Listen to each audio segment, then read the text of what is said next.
Everything that happens in your life, you take a nice picture of it and push it up. Doesn't it happen nowadays? Watch out, be careful. People are suffering and struggling. Why? Al-aynu haqq. You need to know this. The evil eye is the truth. The hadith says, you are inviting people to have the evil eye on you. Look what I ate. Wallahi, I've seen people's profiles. Every meal, they change the picture.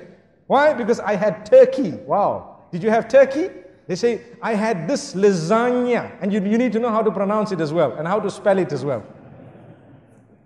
And I had this and that, and this is the juice I had, and the drink I had, and this is where I went, and this is the hotel I stayed in, and this is how beautiful this was, this is the dress I bought, and this, every single thing. And every while, you dress your child and the picture is up, and you dress another child and the picture is up. Wallahi, there is a lesson. Go back to Surah Yusuf. There are 2 times that we learn a lesson in this surah, in this regard.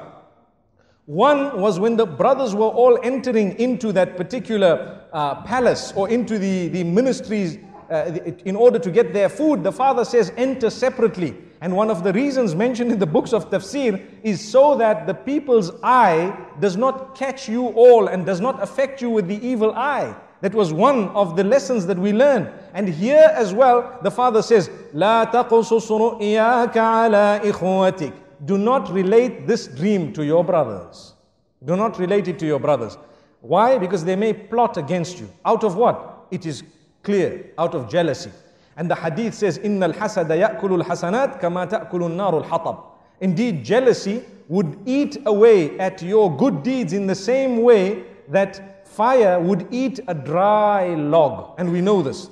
So my brothers and sisters, think for a moment before you upload your pictures and before you actually put your food and everything else. You know, we are not saying that you should divorce yourself completely from technology, but what we are saying, make good use of it. Make the best use of it, but do not use it to destroy your own self. You can tell genuine people sometimes some goodness you've been in, but it does not have to be everything. Because let me be honest, you send 1, 2, 3, 10 pictures, and some people who see it are wishing for it all their lives, working towards it, and you have it with so much ease. Do you think they will be able to digest it? There will come a stage in their lives when they start feeling something towards you. Look at this person, they have heaven on earth, and they don't know the problems you have in this dunya. Why don't we put up, well, I'm not encouraging it, but I'm saying, imagine if we were to put up profiles about the bad things that happened in our lives all the time. We would be living in gloom and doom. But man is such by nature, he wants a good picture of himself out. He wants a good picture, everyone.